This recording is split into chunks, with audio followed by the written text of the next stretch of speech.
हाय, कैसे हो आप? ऑफ कोर्स ठीक ही होंगे। आज हम पढ़ेंगे कुछ खास जो है केमिकल रिएक्शन का राज। और ये राज छुपा हुआ है आपकी 10वीं की किताब में, जो है chapter number 3, chemical reaction and equation. इस चैप्टर के ज़रिए हम कुछ टॉपिक्स जो कवर करने वाले वो है chemical reactions, rules of writing these reactions, chemical equation को बैलेंस कैसे करना है and types of chemical reaction. और इसका ज्ञान लेकर आई हूँ मैं नेहा, आपकी गाइड, आपके पास, आपके घर पर, आपकी आँखों के आगे। तो चलो हमारे साथ केमिकल रिएक्शन की सैर करने। केमिकल रिएक्शन होता क्या है? It is a process in which reactants are converted to one or more products, different substances. 2 या 3 रिएक्टेंट्स या कुछ एटम्स एलिमेंट्स उसको लेके कुछ नया कुछ चीज़ बनाओ। तो जो हम एटम्स और एलिमेंट्स जो लेते हैं उसको रिएक्टेंट्स बोलते हैं, और उससे जो चीज़ बनती है उसको प्रोडक्ट्स बोलते हैं। तो ये 2 प्रकार के हो सकते हैं, एक तो फिज़िकल चेंज हो सकता है और एक केमिकल चेंज। फिज़िकल चेंज मतलब क्या? सपोज़ हम लोग ने एक वुड लिया, वुड को कट किया, काटा उसको, तो ये क्या हुआ? वुड पहले क्या था? वुड ही था, काटने के बाद भी वो वुड ही रहा, बराबर। मतलब इसमें कुछ भी मैटर कोई और मैटर पर ट्रांसफॉर्म नहीं हुआ, कुछ और नहीं बना, वुड वुड ही रहा, इसलिए उसको फिज़िकल चेंज कहते हैं। जैसे कि पेपर, अगर आप पेपर फाड़ो उसको, तो पेपर पहले भी पेपर ही है और फाड़ने के बाद भी वो पेपर ही रहेगा, बट इसकी साइज शेप चेंज हो सकती है, but the matter remains the same only. It is reversible this change. Next is chemical change. In this change, ये चेंज में क्या होता है कि सब्सटेंस जो रिएक्टेंट्स जो होते हैं वो कुछ प्रोडक्ट बनने पर कुछ और ही फॉर्म हो जाता है। जैसे कि वुड को अगर हम लोग बर्न करते हैं तो क्या बन जाएगा? ऐश। फिर ऐश से वापस वुड बन पाएगा? बिल्कुल भी नहीं। So it is not reversible. This change is not reversible. देखो यहाँ पर लिखा हुआ, it is not reversible. Example, burning of would, digestion of food. Food को हम लोग डाइजेस्ट करते हैं, अपने पेट में जो फूड जाता है वहाँ पर भी डाइजेस्ट होता है, तो ये भी एक केमिकल रिएक्शन ही है। Now what is chemical equation? Chemical equation क्या है? हम लोग ने ये वर्ड इक्वेशन तो हम लोग ने 8th स्टैंडर्ड में ही पढ़ लिया है। Word equation, that is Aquarius solution of copper sulphate plus zinc gives you zinc sulphate and copper. Copper sulphate कैसे लिखना है? CuSO4 plus zinc Zn gives you zinc sulphate and copper. तो ये बाजू जो है, जो चीज़ का इस्तेमाल हुआ है केमिकल रिएक्शन के लिए, इसको बोलते हैं रिएक्टेंट्स। और इससे जो चीज़ बनी है वो है जिंक सल्फेट, और ये बोलते हैं इसको प्रोडक्ट्स, इसको बोलते हैं रिएक्टेंट्स। और रिएक्टेंट्स और प्रोडक्ट्स को दोनों अलग करने के लिए है ये एक एरो। इसके बारे में हम आगे पढ़ेंगे। राइटिंग अ केमिकल इक्वेशन, ये इक्वेशन को कैसे लिखा जाता है। द फर्स्ट इज रिएक्टेंट्स और प्रोडक्ट्स को दोनों को अलग किया जाता है। ऐसे मैंने पहले भी बताया, reactants on the left side और products are on the right side, and दोनों को सेपरेट करने के लिए एक एरो है बीच में। अगर ज़्यादा रिएक्टेंट्स या प्रोडक्ट्स हुए तो उसको अलग करने के लिए एक प्लस की साइन रखते हैं बीच में। अगर वो गैशियस स्टेट में है तो उसको एरो ऊपर एरो करके बताओ, लिक्विड में है तो AQ लिखो, एक्वेरियस। सॉलिड है तो नीचे एरो, मतलब प्रेसिपिटेट है। अगर हीट का इस्तेमाल हुआ है केमिकल रिएक्शन में और उसको आपको बताना है तो पूरा हीट लिखने की ज़रूरत नहीं है, उसके बदले में आप ये सिर्फ एक ट्राइंगल लिखोगे। हीट रिलीज्ड मतलब ये ऊपर वाला arrow.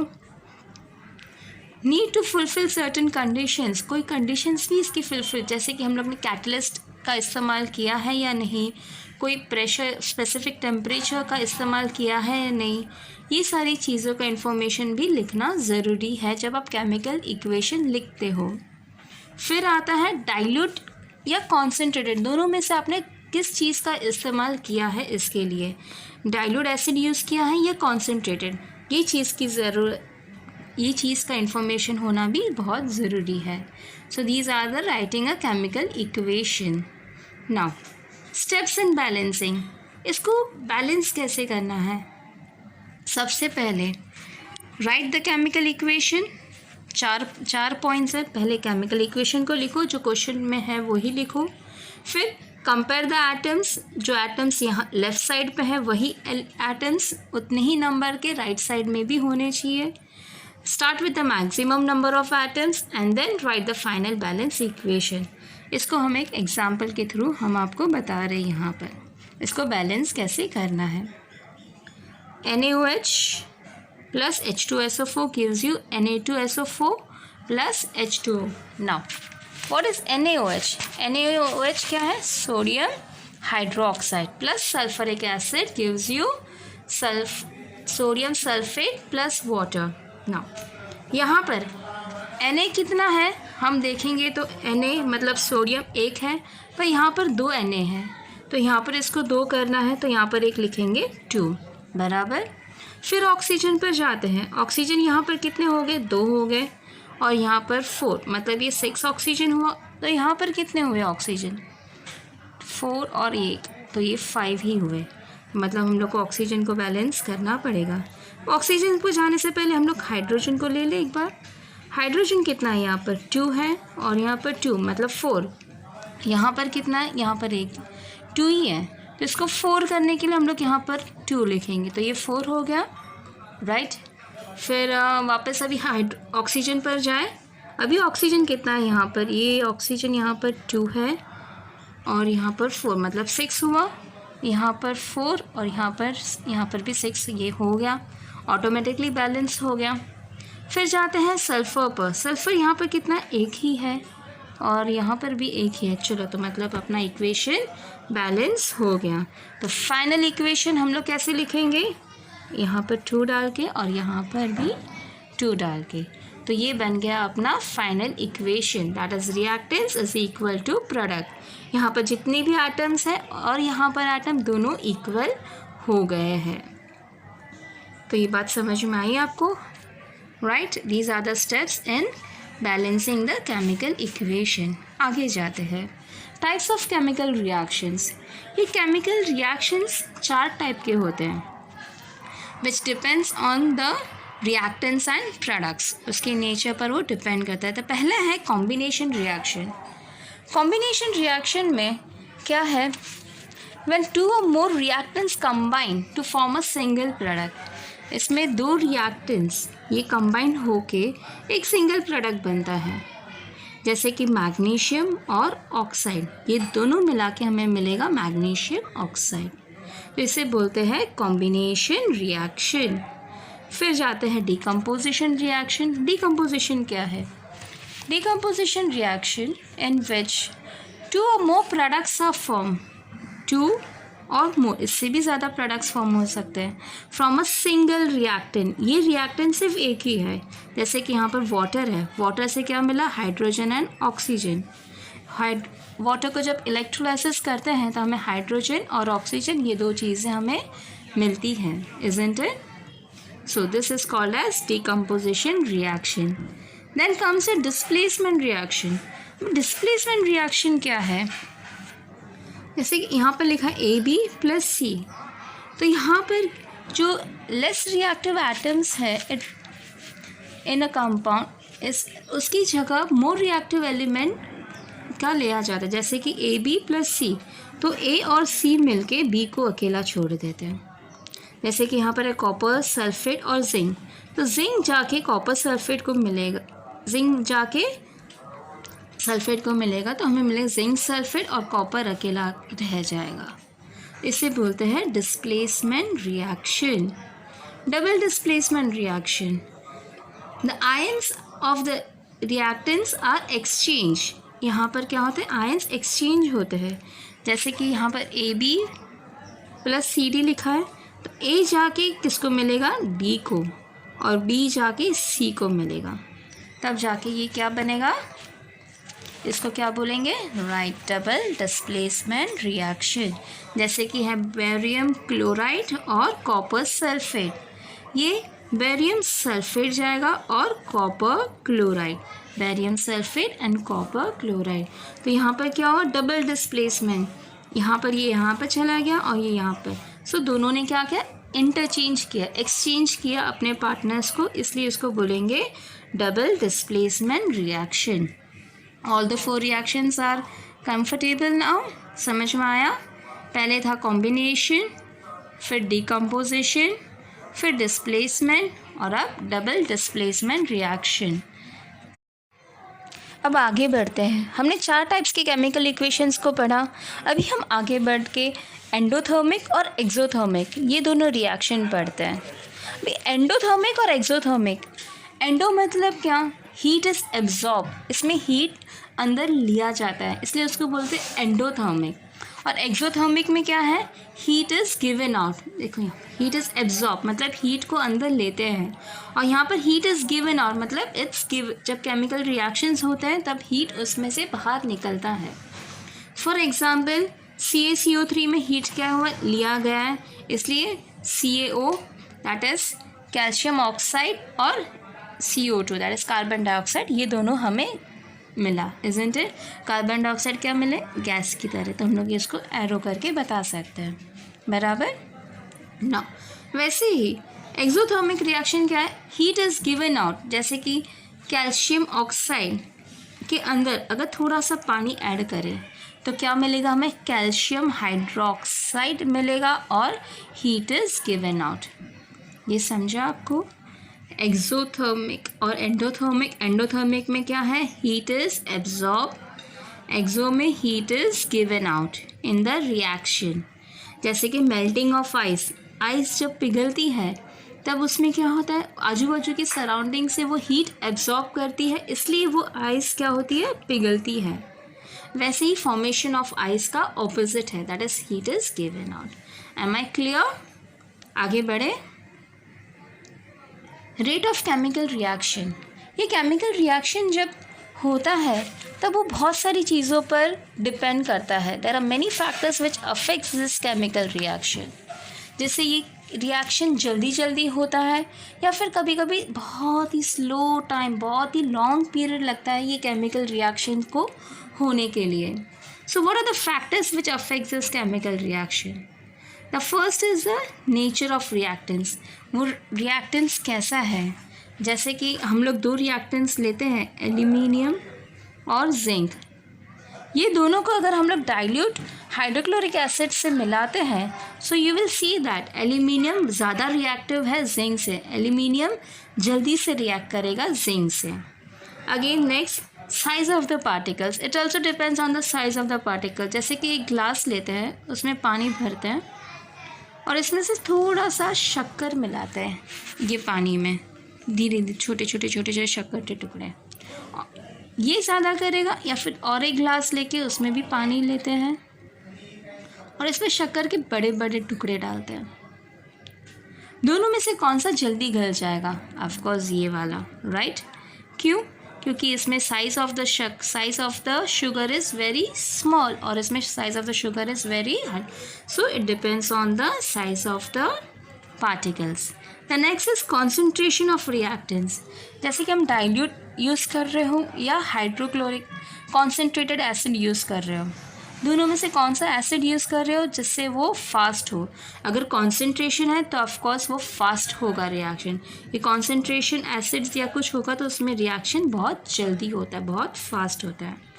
Next is the temperature of reaction. Temperature of reaction मतलब क्या? Rate of reaction increases on increasing temperature. अगर टेम्परेचर बढ़ाया रिएक्शन का, जैसे कि हम गैस पे पानी उबाल रहे हैं, स्लो गैस पे उबालो तो बहुत ही स्लो होगा, धीरे धीरे धीरे होगा, और उसको ही अगर फास्ट किया तो क्या हुआ? टेम्परेचर बढ़ गया, मतलब वो जल्दी जल्दी जल्दी जल्दी हो गया, इज़न्ट इट? लास्ट है catalyst. Now what is catalyst? Catalyst एक ऐसा सब्सटेंस है जो केमिकल रिएक्शन में अगर डाला तो वो केमिकल रिएक्शन फास्ट होता है, वो उसमें पार्ट नहीं लेता, पर सिर्फ केमिकल रिएक्शन फास्ट होने में, जल्दी होने में ये काम आता है, उसको बोलते हैं कैटलिस्ट। तो हम लोग ने 5 पॉइंट्स पढ़े इसके। पहला है नेचर, फिर है साइज ऑफ द पार्टिकल्स, फिर है कॉन्सेंट्रेशन है या डाइल्यूट है, उस पर निर्भर करता है, फिर टेम्परेचर इंक्रीज हो तो ज़्यादा हो जाता है, और फिर catalyst. So the factors which affects the rate of chemical reaction. There are 5. Now going further, oxidation reaction. What is oxidation reaction? Oxidation reaction मतलब क्या? It combines with oxygen और loses hydrogen. जैसे कि यहाँ पर देखते हैं मैग्नीशियम और ऑक्सीजन को करते हैं तो ऑक्सीजन मैग्नीशियम ऑक्साइड हो गया, मतलब इट कंबाइंस विद ऑक्सीजन. फिर मैग्नीशियम हाइड्रेट को मैग्नीशियम और hydrogen, that means it loses hydrogen, isn't it? So इसको बोलते हैं ऑक्सीडेशन रिएक्शन. फिर है oxidising agent. What is oxidising agent? Chemical substance which bring about oxidation reaction. ये oxygen available करता है केमिकल रिएक्शन को करने के लिए. जैसे कि इथेन अल्कोहल, ये है इथेन अल्कोहल, इससे बनता है एसिडिक एसिड. सो ये पोटेशियम डाइक्रोमेट, ये है पोटेशियम डाइक्रोमेट, ये एक ऑक्सीडाइजिंग एजेंट है. What is that? Oxidising agent का काम करता है ये, तो इसको बोलते हैं oxidising agent. Going further, Fe2 Fe3, ये यहाँ पर Fe2 से Fe2 प्लस से Fe3 प्लस फ्यूरियस से फेरिक बन गया. मतलब क्या हुआ? इट लूजेस 1 इलेक्ट्रॉन, एक इलेक्ट्रॉन इसने लूज़ किया इस यहाँ पर ये प्रोसेस में. सो oxidation also means losing electrons. What does oxidation means? Electrons को लूज़ करना. जैसे कि 2 प्लस था, 2 प्लस से 3 प्लस हो गया, मतलब 1 इलेक्ट्रॉन क्या किया इसने? लूज़ किया. LOSE, it loses 1 electron. Okay. Now going further, reduction. पूरा इसका ऑपोजिट है. किसका ऑपोजिट है रिडक्शन? बोलिए. ऑक्सीडेशन का. यहाँ पर गेनिंग हाइड्रोजन है और loses oxygen. So this is the reverse of oxidation. Now what is redox reaction? Redox reaction मतलब क्या? रिडक्शन प्लस ऑक्सीडेशन, ये दोनों को कंबाइन किया जाता है. जब रिडक्शन और ऑक्सीडेशन को कंबाइन करते हैं तब रिडॉक्स रिएक्शन बनता है. जैसे कि एग्जांपल है यहाँ पर copper sulphate plus hydrogen gas, जब ये दोनों को मिलते हैं तब क्या बनता है? एक कॉपर, रेडिश कलर कॉपर मिलता है और H2, इजंट इट? तो ये रिएक्शन में क्या हुआ है? रिडक्शन भी हुआ है और ऑक्सीडेशन भी हुआ है, इसलिए इसको बोलेंगे redox reaction. Going further, corrosion. What is corrosion? Corrosion मतलब क्या? रस्ट, जो जंग लग जाती है आयन पार्टिकल्स को, उसको बोलते हैं. जब वो एनवायरनमेंट के, एयर के, मॉइस्चर के संपर्क में आते हैं तब उसमें क्या हो जाता है? जंग लग जाती है. जैसे कि आयन और ऑक्सीजन, ये दोनों अगर मिल जाता है, ऑक्सीजन तो भरपूर ही है हवा में और आयन मतलब लोखंड, जब ये दोनों मिलते हैं तब हमें मिलता है आयन ऑक्साइड, इट्स Fe2O3.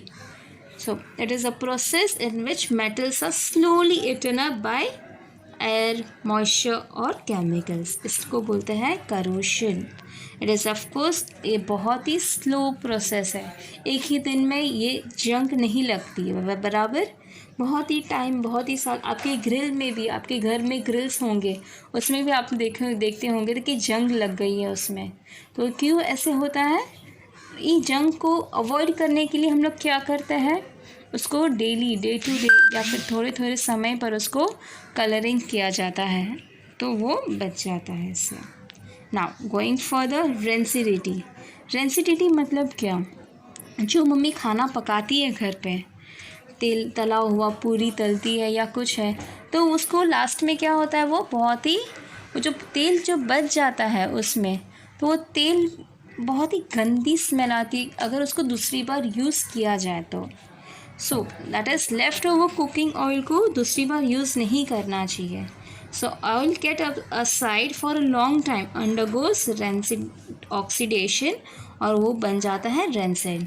जैसे कि आप पोटैटो चिप्स खाते हो, कभी कभी देखा है उसमें बहुत ही गंदी स्मेल आती है, बहुत ही गंदी बास आती है उसमें. वो क्यों होता है? ताकि वो एयर के संपर्क में आ जाता है और इसलिए वो अनप्लेजेंट स्मेल और बैड टेस्ट देता है, उसकी वजह से. सो डेंसिटी भी आपको समझ में आया। Thanks for watching my video. आशा करते हैं आपको पसंद आया होगा। तो ऑफकोर्स ये वीडियोस और आगे की वीडियोस ऐसे ही देखते रहिए और धन्यवाद।